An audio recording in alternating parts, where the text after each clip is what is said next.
recording is on. E nós estamos de volta. Jorge, por favor, Jorge, fala um pouquinho dessa teologia da prosperidade. Eu queria que você só me ajudasse com uma pergunta. Desde o protestantismo de Calvino, ele tinha uma certa perspectiva de que ele acreditava na predestinação, né? Então, aquele servo, aquele cristão que era salvo, ele que aceitava, se aproximava de Jesus, aceitava, etc., ele tinha como resultado no seu trabalho resultados positivos materialmente, que significavam que ele estava predestinado ao céu. Ou seja, o seu paraíso ele já tinha frutos antecipados por sua fé, por seu trabalho e sua fé, aqui nesse mundo, né? Aí eu queria que você falasse um pouco sobre isso, sobre essa teologia da prosperidade, sobre essa influência de Calvino, e depois me explicasse o que significa pentecostal, por que tem esse nome. Tá, vamos lá. Essa parte de soteriologia para o colega que não acompanha o debate teológico, soteriologia é a doutrina da salvação. Existem médium, pronto. Isso. Então, existem diferentes formas de interpretar salvação, né? Algumas pessoas acreditam na predestinação da salvação, outras pessoas acreditam que não tem predestinação nenhuma, que é livre-arbítrio, então aceitou, eu estou falando vulgarmente, tá, gente? Simplificando o raciocínio. Aceitou Jesus, reconheceu que é pecador e se compromete a não pecar mais, beleza, vai para o céu. Reconheceu Cristo como um único suficiente Salvador, tá, vai para o céu. Os calvinistas já não creem assim. Eu não vou aqui esmiuçar a soteriologia calvinista, né? Porque é um pouquinho mais complexo, mas não é bem assim. Como é que o predestinado sabe que é predestinado? Ele sabe, entendeu? Ele sabe que é predestinado. Né? Tanto é que eles fazem uma piada com por exemplo, com os assembleianos, né? Que seria o caso, a gente dizendo que a gente é semi-pelagiano, a gente é quase católico. Quando, na verdade, que nem o Mariano falou, vira briga de teólogo, cara. Você vai ver, os caras estão discutindo sexo de anjo, sabe? Mas tudo bem, vamos em frente. O que é que Calvino diz? O trabalho não é para você, não é condição de salvação, é condição de glorificação divina. Parece simples, mas é revolucionário esse conceito de trabalho que ele está. Ele simplesmente está dizendo o seguinte: não importa se você está fazendo um sapato, que é um artesanato, né? Ou se você está colhendo trigo. Entendeu? Você é bom em colher trigo, ou você é bom em fazer sapato, você é um bom ferreiro, você é um bom carpinteiro, não importa. O importante é um trabalho bem feito e feito com amor é dignificação divina. Você está dignificando a Deus. Basicamente é isso. Mas a teologia da prosperidade não tem a ver com isso. A gente vai pular de 1550 para a década de 60 nos Estados Unidos da América, no quente da Guerra Fria. O que é que acontece? Surge no meio da Igreja Católica uma corrente que o colega Mariano falou, que é a teologia da libertação. Houve, não foi forte nos Estados Unidos, mas houve também uma versão evangélica da teologia da libertação, que foi a teologia da missão integral, que era basicamente os mesmos princípios que a teologia da libertação, mas com adaptação evangélica, né? Houve acusações de que isso foi uma coisa produzida no Comintern, em Moscou, para poder destruir a Igreja Católica e a religião protestante, para construir o novo homem, aquelas baboseiras anticomunistas. Mas, enquanto a gente tinha a gestação da renovação carismática, houve também a contraparte da renovação carismática dentro dos evangélicos, que foi a teologia da prosperidade. Mas aí foi diferente. Enquanto a teologia da libertação e a teologia da missão integral eram mais parecidas, porque dialogavam com o marxismo, a renovação carismática e a teologia da prosperidade não são tão parecidas quanto os seus primos mais velhos. Tá? O que eu quero dizer com isso? A teologia da prosperidade ela é uma teologia importada dos Estados Unidos. Entra no Brasil nos anos 80, através de figuras, como o Mariano já comentou, do senhor Edir Macedo. O senhor Edir Macedo, o primo dele, o R.R. Soares, e esqueci agora o outro, que é o prefeito do Rio de Janeiro, Crivella, que também é primo dele também. Eu acho que o R.R. Soares é tio dele, e o Crivella é primo dele. Eles três eram da Igreja Luterana do Rio de Janeiro. Eles não eram neopentecostais, eles eram, como é que eu vou dizer, eram protestantes históricos, de uma igreja de respeito, histórica, centenária. A gente não está muito claro ainda o que aconteceu para que o Edir Macedo tenha saído, junto com o Crivella e com o R.R. Soares, da Igreja Luterana e para fundar a Igreja Universal do Reino de Deus. Especula-se que ele tenha ido aos Estados Unidos e tenha visto o que estava acontecendo lá, previu que chegaria aqui e, como um grande visionário que né, aproveitou e se adiantou à roda da fortuna, né, e veio para cá e fundou a igreja dele e foi muito bem sucedido com isso. Com as táticas, repito, da teologia da prosperidade nos Estados Unidos. É uma teologia norte-americana, né, que nasceu no meio da direita conservadora norte-americana. O que é que ela prega, basicamente? Ela prega que há uma maneira de você perceber que está sendo abençoado é através, logicamente, de bênçãos financeiras. Tanto é assim que você vai ver nos cultos da Igreja Universal que passam na TV Record de madrugada, as formas de testemunho de bênção não é dizer que eu larguei o alcoolismo, eu deixei o alcoolismo, ou, por exemplo, eu fui curado de uma doença. Não, é sempre algo relacionado a dinheiro. Sempre é algo relacionado a dinheiro. Ou é tantas empresas, ou eu não tinha nada e agora tenho tantos carros, e agora eu tenho uma casa nos Estados Unidos e tal. Às vezes associam também relacionamento, mas sempre com aquele teor mais machista, sabe? Dizer que como se a mulher fosse uma commodity, sabe? Como fosse assim, quase um bem semovente, sabe? Assim, então, esse tipo de coisa invadiu as igrejas pentecostais, que foram deturpadas e para a categoria de neopentecostal. Nesses anos 90, por exemplo... E o que significa pentecostal, Jorge? Vem 50 dias depois da Páscoa tem o Pentecostes. Daí teve aquele grupo cristão que teve aquela manifestação do Espírito Santo. Falaram línguas.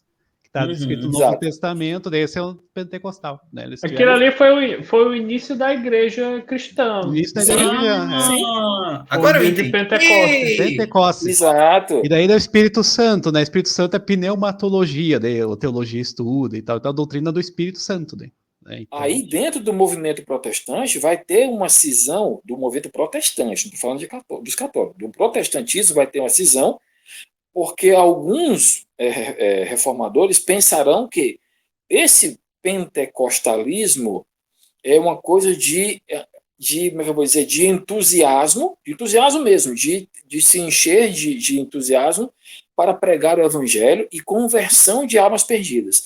Já outras pessoas vão associar o pentecostalismo a um dom específico do Espírito Santo, que é o dom de línguas, né? Que é aquele que a Michelle Bolsonaro andou falando, mas a gente sabe muito bem do que se trata. Ali é pura pilantragem, desculpa, é pura pilantragem. Né? E diga-se de passagem, não tem dom de línguas? Não tem. Eu nunca encontrei nenhuma base bíblica disso. Não, tem. E aí dá um debate. Porque assim, o dom de línguas ele deve ser associado ao dom de interpretação. Você tem... Quem acredita nisso, tá? Porque, por exemplo, os calvinistas não acreditam nisso. Mas quem acredita no dom de línguas acredita que, ao mesmo tempo que alguém estiver tendo uma manifestação espiritual em uma língua estranha, deve ter, ao mesmo tempo, alguém que vá interpretar essa língua estranha, porque senão vai virar motivo, e Paulo fala isso, de escândalo. Mas lembrando que o Pentecostes, né, que foi o evento que deu origem ao início da igreja cristã e depois foi recuperado pelo pentecostalismo, os apóstolos, né, de Jesus, eles não falavam línguas estranhas. Eles falavam, ao contrário, línguas conhecidas. Línguas que todo mundo entendia. Não, então, porque eles inverteram as línguas, o pentecostalismo. Quando a gente fala, por exemplo, eu já tive presente quando eu era pequeno, né, eu vi um evento desse. Se era montado ou não, aí desculpa, eu já não sei, né? Mas assim, que é uma pessoa que falava alemão e outra pessoa traduzindo. Eu estou de um local de subúrbio. Qual a possibilidade de um negócio desse ser, como é que eu vou dizer, montado nos anos 80, anos 90? Sabe? Muito pequeno. Então, assim, quando a gente fala línguas estranhas, a gente não está falando do Shipahavalaya, não. A gente está falando de línguas estranhas conhecidas, né, pelo vocabulário mundial, entendeu? Não estou falando de uma língua que só Deus fala e tal. É muita presunção achar que um negócio desse é a língua. Olha ali, ele fala na língua que Deus conversa com os anjos. Eu já ouvi isso, viu? Eu já ouvi isso. É uma coisa de deixar você assim, sabe? Você morrer por dentro quando você ouve um negócio desse. Então, assim, voltando, o pentecostalismo, ele tem essa interpretação do dia de Pentecostes, né? Uma interpretação mais sui generis, digamos assim, do que a interpretação, por exemplo, dos calvinistas e dos luteranos também, né? E que eles vão ter uma interpretação mais, como é que eu vou dizer, mais comportadinha. O problema é o que vai acontecer com a evolução do pentecostalismo. Por exemplo, a Assembleia de Deus chega no Brasil com 2 missionários suecos, né, Daniel Berg e Gunnar Wingren, em 1910, em Belém do Pará. Quando eles chegam no Belém do Pará, eles vêm com esse intuito pentecostal, mas não é para ficar falando Shiba Bala Halis, não. É o intuito pentecostal de sair por aí pregando a palavra de Deus para todo mundo, convertendo o máximo de gente possível, às vezes por métodos não muito ortodoxos. Mas, né, isso a gente discute depois. Então, esse é o movimento pentecostal, que entra no Brasil, principalmente, como eu falei, com Daniel Berg e Gunnar Wingren. Repitamos, a igreja evangélica no Brasil, ela está presente no Brasil desde a época do Segundo Império. Há notícias de igreja batista, notícias de igreja presbiteriana desde o Segundo Império. O movimento pentecostal entra no Brasil através de Gunnar Wingren e Daniel Berg, em Belém do Pará, no comecinho do século passado, vindo a reboque do avivamento da Rua Azusa. Eles tiveram presença nesse avivamento e aí acabaram recebendo a revelação que tinham que vir para o Brasil e especificamente para Belém do Pará. Vieram e fundaram a Assembleia de Deus que está até hoje aqui. Esse é o movimento pentecostal. O neopentecostalismo vai dar uma interpretação, quer dizer, vai avançar 3 passos na interpretação, onde ele vai dizer agora que a manifestação, o importante não é pregar, por exemplo, você não vê a Igreja Universal se preocupando em pregar o evangelho, em conquistar almas. Ela está se preocupando mesmo ser franco em ganhar dinheiro, né? Em demonstrar que a mensagem de Deus, né, as bênçãos de Deus são manifestas através da prosperidade material. Tá? Isso vai ter efeitos nos anos 80, como eu falei. Nos anos 90, principalmente no final dos anos 90, o Malafaia deixa o pentecostalismo e embarca de vez no neopentecostalismo, porque o Malafaia nunca foi neopentecostal desde sempre. Né? Ele tem pregações na TV do Rio de Janeiro desde os anos 80, mas ele só vai embarcar no neopentecostalismo no final dos anos 90. Né? Tem até uma denúncia do Caio Fábio dizendo por quais motivos ele fez isso, mas vejam o que o Caio Fábio falou. É bom que o processo vai para ele.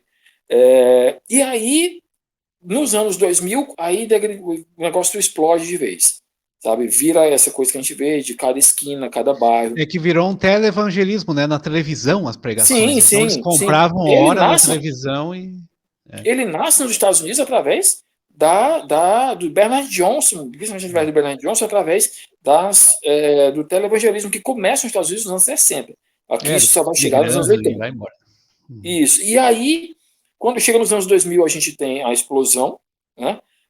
E quando a gente vai falar agora dos anos 2020 para cá, principalmente dos 2020 para cá, a gente vai encontrar uma mutação no movimento neopentecostal, que agora eles estão mudando, né? O Mariano já deu até na fala dele algumas pistas do que seria, que é a teologia, é chamado por enquanto, né? Não sei se alguém vai achar o nome mais apropriado para isso, que é a teologia do coach. É aquelas igrejas mais moderninhas, com paredes pretas, é um pastor barbudo, tatuado, né? Geralmente com um coque, sabe? Tipo o galã feio, sabe assim? E geralmente ele é muito carismático, ele usa pulseiras, ele surfa, mas é homofóbico. Bola de neve, church, né? Tipo a bola de neve. Tipo aquela outra janta que eu até falei no Instagram, que é uma que é australiana, que o Discovery Plus fez um documentário dela, esqueci agora. Mas, assim, a gente tem várias mais moderninhas, mas, repito, moderninha na estética. né? E bem retrógrada na doutrina, né? E sempre mais o discurso continua, tá? O discurso da prosperidade material. Em algumas igrejas não se tem mais a figura que ainda tinha em algumas igrejas neopentecostais, que é a da doutrina.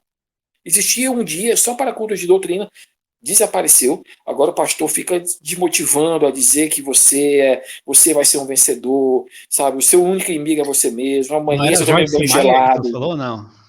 Oi? Joyce Meyer, né? Aquela pregadora. A Joyce Meyer ela não é da figura neopentecostal, mas ela já vê elementos ali de coach nela, entendeu? Tem elementos presentes. Agora a gente está vendo isso que está bem mais radical agora com o governo Bolsonaro, inclusive que é a figura que associa, por exemplo, a figura do protestante, por exemplo, a armas, que é a figura que associa, por exemplo, o protestante a...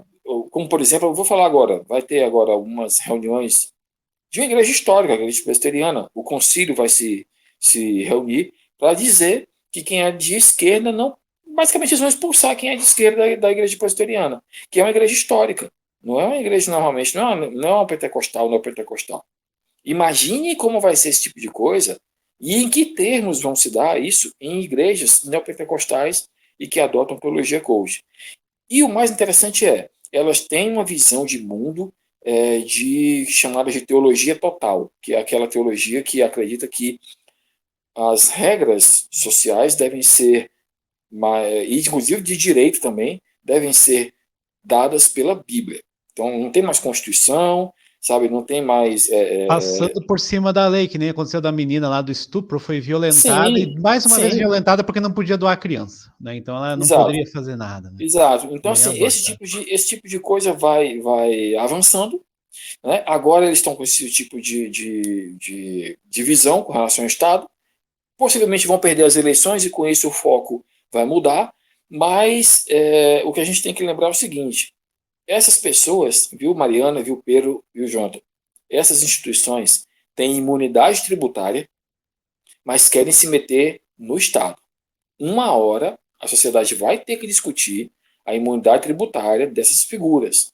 Porque não é condizente você ter uma figura como o Malafaia, que quer basicamente dizer quem vai ser ministro do STF ou não, e esse cara não pagar imposto.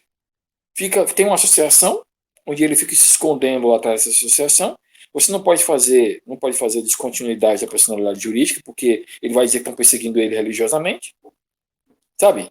Uma hora ele vai ter que discutir isso, entendeu? Porque, repito, eu venho desse ambiente, eu tenho lugar de fala, como diz o pessoal, eu tenho lugar de fala. Então, assim, esse tipo de gente é complicado. Esse tipo de gente... O que tem menos gabarito, viu, Pedro?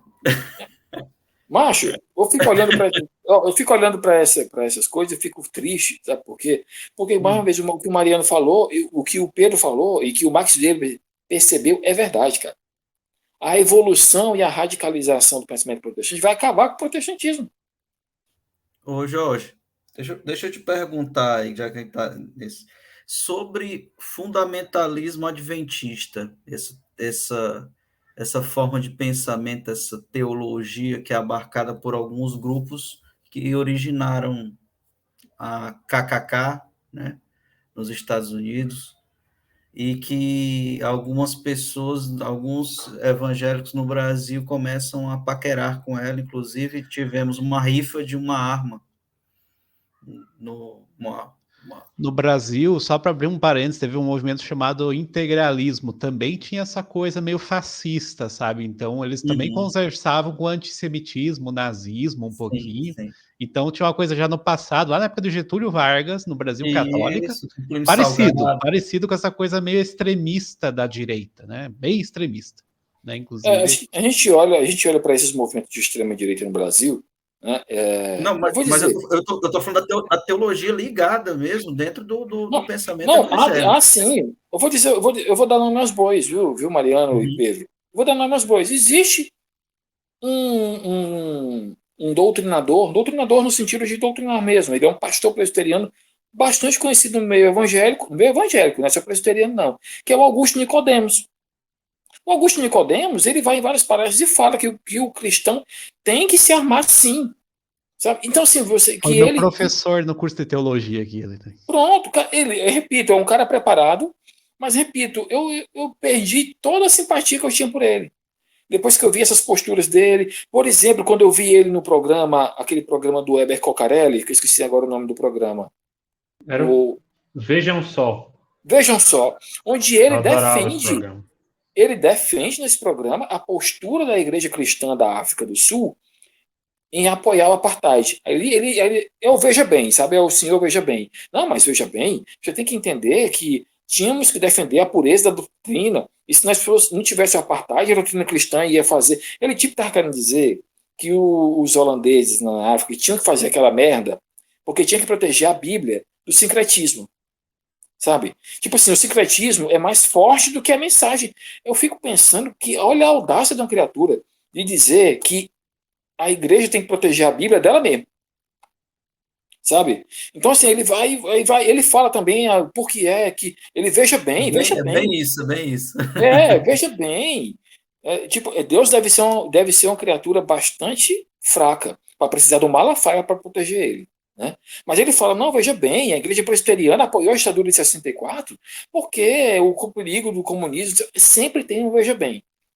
E aí ele fala, aí o interlocutor fala, não, mas a igreja protestante sul-africana reconheceu que foi um erro. Reconheceu que foi um... ele sempre arranja uma maneira para não pedir desculpa, para não pedir... Eu não sei qual é o problema dele. E repito, esse tipo de pensamento como o dele, que é o pensamento dele, por exemplo, tem um cara que tem um canal chamado 2D de Teologia, que apoia isso, que é o pensamento americanista. Tudo essa porcaria, Teologia da Prosperidade, é uma porcaria americana, da extrema-direita americana. O discurso armamentista que está entrando na igreja é também importado do americano, só que eles pensam o seguinte, não percebem o seguinte, a gente não está nos Estados Unidos, a gente está no Brasil. A gente tem outros problemas. O problema é que o dinheiro do dinheiro vai para os Estados Unidos. Isso.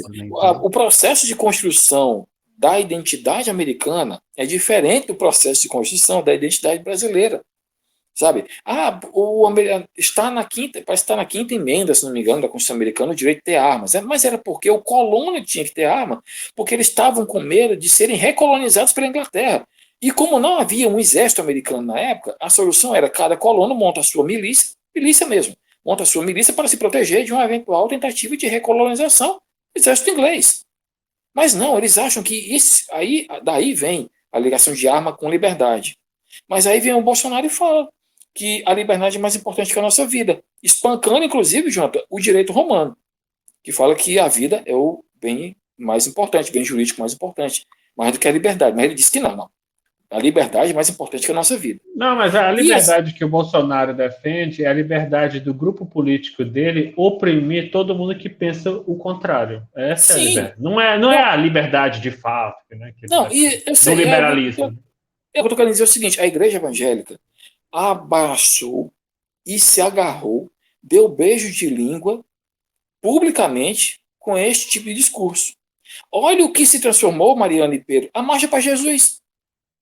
Olha o que virou a Marcha para Jesus, cara. Virou basicamente evento de proselitismo. Os evangélicos viraram esbirro do bolsonarismo. Eu fico muito triste com isso, muito triste mesmo. Não são, tem muito evangélico. Eu ia na Marcha para Jesus. Não, mas estou querendo dizer o seguinte, o movimento evangélico, quando você olha as pesquisas de intenção de voto, você vê que entre os católicos o Lula tem uma larga vantagem em relação ao Bolsonaro. Entre os evangélicos tem tipo um empate técnico, sabe? Fica tipo um empate técnico. O que me leva aqui é o seguinte, essa postura, como eu falei, tudo isso aqui, eu estou falando de líderes evangélicos. Líderes evangélicos que acham que o fiel, né, o evangélico vai votar em quem ele mandar. Quando, na verdade, as coisas não são bem assim.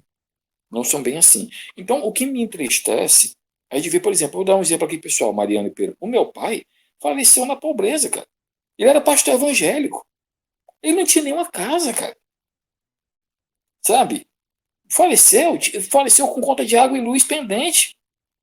O cara era pastor de uma igreja grande aqui na região aqui da Parangaba, que era conhecido. Pastor Saraiva, quem vê aqui no YouTube vai ver. Sabe? Então, me dá... Porque ele acreditava nisso, era um pentecostal, digamos assim. Então, me entristece ver no que se tornou, sabe? Repito, todos são assim? Não, cara. Mas hegemonicamente sabe? Entre os líderes religiosos, você basicamente não vê mais doutrina. Antes o pastor se sacrificava pela igreja, agora a igreja se sacrifica por causa do pastor ou da igreja. Né? Virou o contrário, né? Virou o contrário, cara. Então, se você vê, por exemplo, a postura que meu pai tinha, porque ele faleceu no ano 2000, ele não chegou nem a ver o Lula eleito, embora fosse eleitor do partido. Ah, mas se fosse vivo? Bom, se for, mas ele está, né? Não vamos fazer elucubrações, né? O que eu digo é o seguinte, ele tinha uma postura que até o Sebrap fez uma vez uma pesquisa sobre isso, que é o seguinte, era a postura de o crente não deve se meter na política, porque o reino de que fala Jesus é o reino dos céus, que eu acredito que é a interpretação correta. Mas não, o reino é isso aqui, tem que ser tudo nosso, tem que dominar tudo, e quer construir uma hegemonia, nem que seja passando por cima dos outros, nem que transforme isso aqui numa espécie de Handmaid's Tale, sabe? Mas é muito triste, cara. É muito triste. Então eu vou parar aqui, porque já virou depoimento pessoal já. Pedro, vamos passar a relação entre os evangélicos e o bolsonarismo e as possíveis contradições de tal relação com os valores éticos cristãos. Começa aí, Pedro, com a tua voadora, vai. Bom, tradicionalmente, os evangélicos, eles têm, já pegando um pouco do que nós conversamos sobre a teologia da libertação, eles são historicamente mais ligados com o movimento progressista e, consequentemente, com a esquerda. Historicamente. Inclusive, a própria eleição do Lula teve forte apoio de todos esses gurus aí do povo evangélico, Silas Malafaia, de Macedo, todos apoiavam o Lula na época, na primeira eleição do Lula. Né? Então, o povo evangélico tinha uma visão mais progressista de esquerda do que de direita. A visão de direita ficava muito por conta da Igreja Católica, tinha mais ou menos essa cisão aí, né?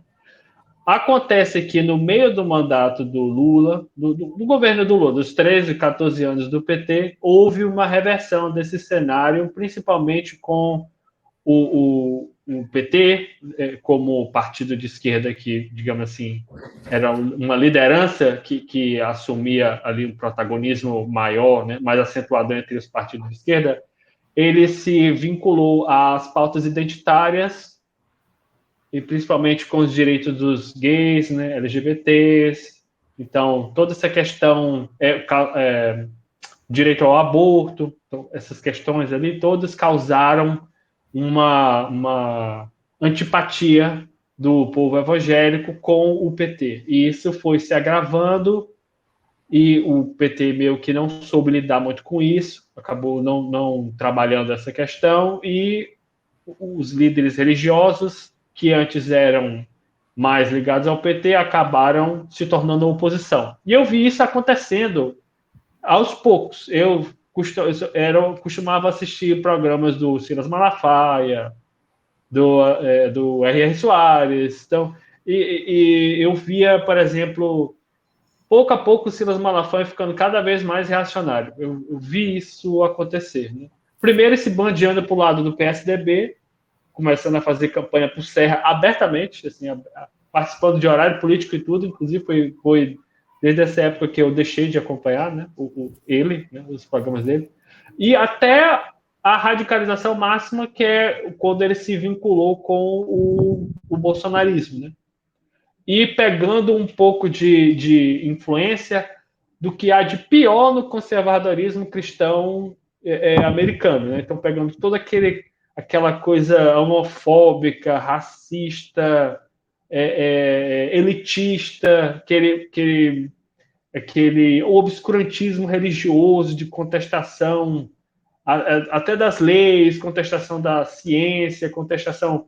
Nós vimos agora na pandemia um exemplo claro desse obscurantismo quando esses líderes religiosos ficaram contra as orientações da comunidade científica em relação à pandemia, né?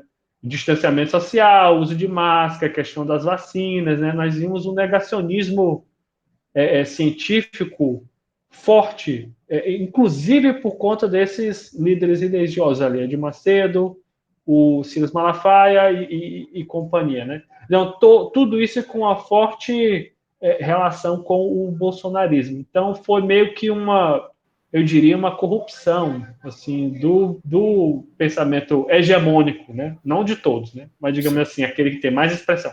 Evangélico, que ocorreu aos poucos. Desculpa te cortar. Deixa eu te perguntar. Você acha que foi um meio que o governo Bolsonaro achou de ganhar apoio desde a sua campanha para abraçar uma agenda moralista de costumes? Claramente. Quando o bolsonarismo ele pegou viúvos do PSDB, o PSDB meio que acabou. A Lava Jato acabou com o protagonismo do PSDB na política nacional. E os eleitores conservadores, inclusive evangélicos, que antes votavam no PSDB, ficaram meio que órfãos. E o bolsonarismo soube capitalizar em cima disso, assumindo eles para dentro do próprio grupo político, inclusive arrebanhando eles, arrebanhando, como um pastor, né? Usando, inclusive, de artifícios midiáticos. Por exemplo, o Bolsonaro foi lá para o Rio Jordão, lá se batizar com o pastor Everaldo, que depois foi até preso. Nem evangélico ele é. O Bolsonaro é católico não praticante daqueles do mais rasteiro possível, né? Que usa apartamentos funcionar para comer gente, né? Que é tudo que o povo evangélico abomina, que isso é fornicação, né? Então, ele não vê nenhum problema quanto a isso, né? Então, de evangélico ele não tem... não concorda tanto com você, mas tudo bem, segue o jogo. Odilis, né? Até promessa de ministério para o Malta também teve, né? Etc. Exatamente. Então, foi meio que uma instrumentalização que o bolsonarismo conseguiu realizar da fé evangélica, né? Muito mais do que católica, né? Os evangélicos aí sempre foram mais fervorosos e mais atuantes socialmente, acabaram sendo recrutados assim pelo bolsonarismo, usando uma justificativa hipócrita, né? Religiosa hipócrita, né? Porque tudo que eles defendem na prática, né? Tipo armamento, perseguição aos gays, que o Mariano comentou, questionando conquistas sociais, cotas sociais, maior participação das mulheres na sociedade. Toda essa contestação vai na contramão do pensamento que Jesus Cristo pregava na própria Bíblia, que é um pensamento de tolerância, de amor ao próximo, de temperança, de você tolerar o pensamento contrário, de você não depositar suas expectativas em política, né? O pensamento de Jesus nesse sentido, não é antipolítico, ele é apolítico, né? Então ele fala assim: dai a César o que é de César e a Deus o que é de Deus. Então você cumpra suas obrigações mundanas aí, que é o que você tem que fazer, mas meio que em segundo plano, e para que você consiga se dedicar ao reino de Deus, que é o principal. Então, essa é a orientação divina. Os evangélicos meio que fazem uma reversão nisso, né? Eles acabam considerando que o reino dos céus é aqui. Então, a conquista da prosperidade, conquista dos valores éticos cristãos, todos ficam submetidos a essa lógica violenta, beligerante, que o pensamento do outro, ele não é um pensamento de alguém que é um potencial ovelha que pode ser possivelmente arrebanhado futuramente. Esse é o pensamento cristão. Ou, no mínimo, respeitado na sua diferença. Não, o outro agora, ele não é um futuro ou um potencial novo convertido a ser evangelizado. Não, ele é um inimigo que precisa ser exterminado. Então, esse é uma completa perversão do pensamento e dos valores cristãos que o Bolsonaro... Agora, eu não coloco a culpa toda no Bolsonaro, não. Viu? Porque o povo evangélico, aí, inclusive os fiéis, não só os pastores, Não tem ninguém criança lá, não. Então, cada um é responsável por seus atos, né? Não só na lei, como no reino de céus também, que a salvação é individual. Então, ali, todo mundo ali é responsável pelos seus atos, pelos seus pensamentos. Né? Ninguém está ali inocente também, não. É isso. Você é o caba preto. Deixa eu só falar assim, nesse ponto aí, eu vou divergir do colega, tá? Eu vou divergir do coleguinha respeitosamente. Eu não vou dizer que talvez, quando a gente coloca a culpa no Bolsonaro, como personagem político, a gente coloca a culpa nele. Mas se eu fosse colocar assim, olha, esse aqui eu posso dizer que tem uma grande parcela de culpa, seria do guru do Bolsonaro, que é o senhor Olavo de Carvalho. Vira e mexe, desculpa, nesse podcast, vira e mexe, a gente volta para o Olavão. O Olavão... E Olavo era um católico, entre aspas, né? Que também não era católico. Isso, ele não reconhecia nem a autoridade do Papa. É o católico mais estranho que eu já vi na minha vida. Ele é um católico que não reconhece a autoridade do Papa e reconhece a falhabilidade do Papa. Totalmente, tipo, que católico é esse, cara? Ele é tão católico quanto o Ed Gama. Depois vocês procurem o Ed Gama falando sobre o catecismo dele. Ele acha que ele é do nível do Olavo de Carvalho.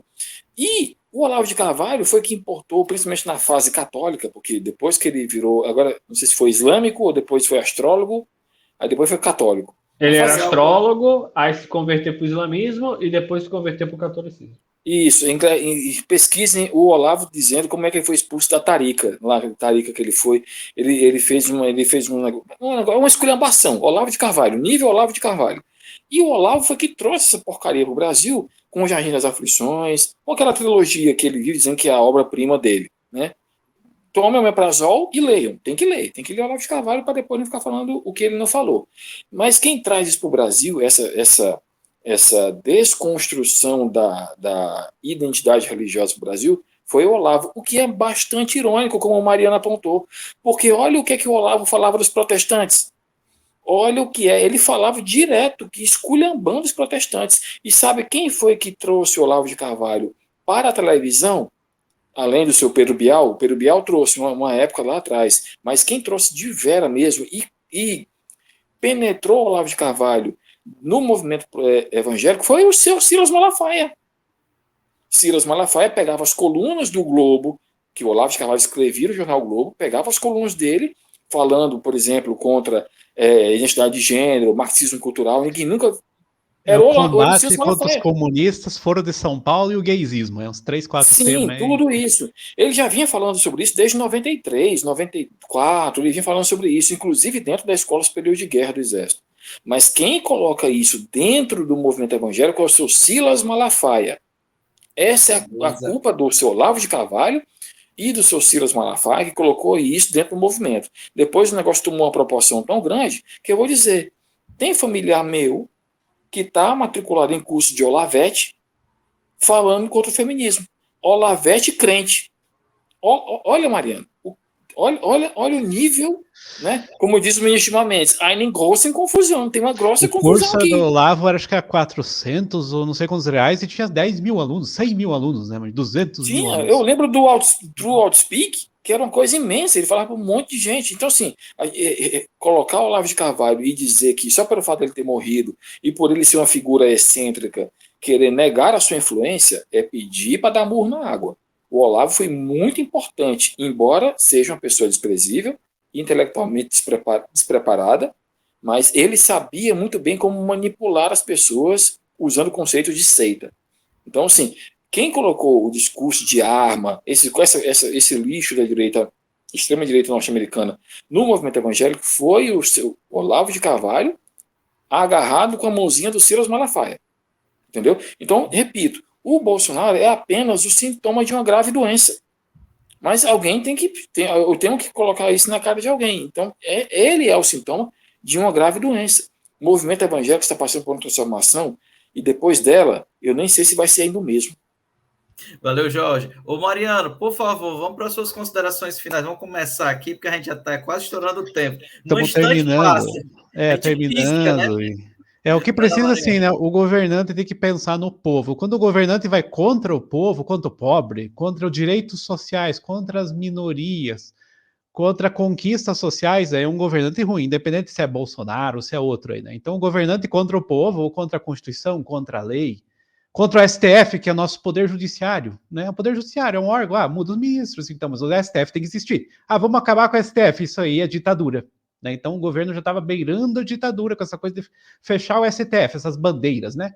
Intervenção militar, bandeira do povo por aí, os caminhoneiros e outros, né? Então, Jesus, essa é a nossa discussão, né? Tem que buscar quem vai a favor de Jesus, quem que ama os pobres, quem que cura os pobres, quem que ama, né? Quem que luta contra o pecado, e não um presidente que vai a favor do pecado, que vai a favor do mal, que vai a favor da guerra, da destruição, do satanismo, que vai do diabolos, né? O que divide as pessoas é diabo, né? Então a gente não pode seguir esses anti-messias, né? Nós temos que ter líder messiânico, líder que vai a favor do povo, líder que vai a favor do pobre, né? Então, as minhas considerações finais, não indo contra candidato X ou Y, mas no sentido de que a Bíblia, a questão teológica, essa história que nos ensinou tanto com a reforma, com a contra-reforma, com movimentos pentecostais, neopentecostais, teologia da libertação, essa história nos ensine, né, para que a gente não cometa os mesmos erros do passado. Então é esse, não no sentido só político, mas no sentido religioso, espiritual, né, inclusive da Bíblia, né? Leiam mais a Bíblia, porque a pessoa parece que não lê a Bíblia, né? O cara que está defendendo o movimento contra o pobre, contra certas situações racista, que nem teve ali que falou, isso aí é contra a Bíblia, né? Então a Bíblia ensinou, Jesus amando o samaritano. O samaritano era o cara mais odiado da época, né? Era do tribo do norte.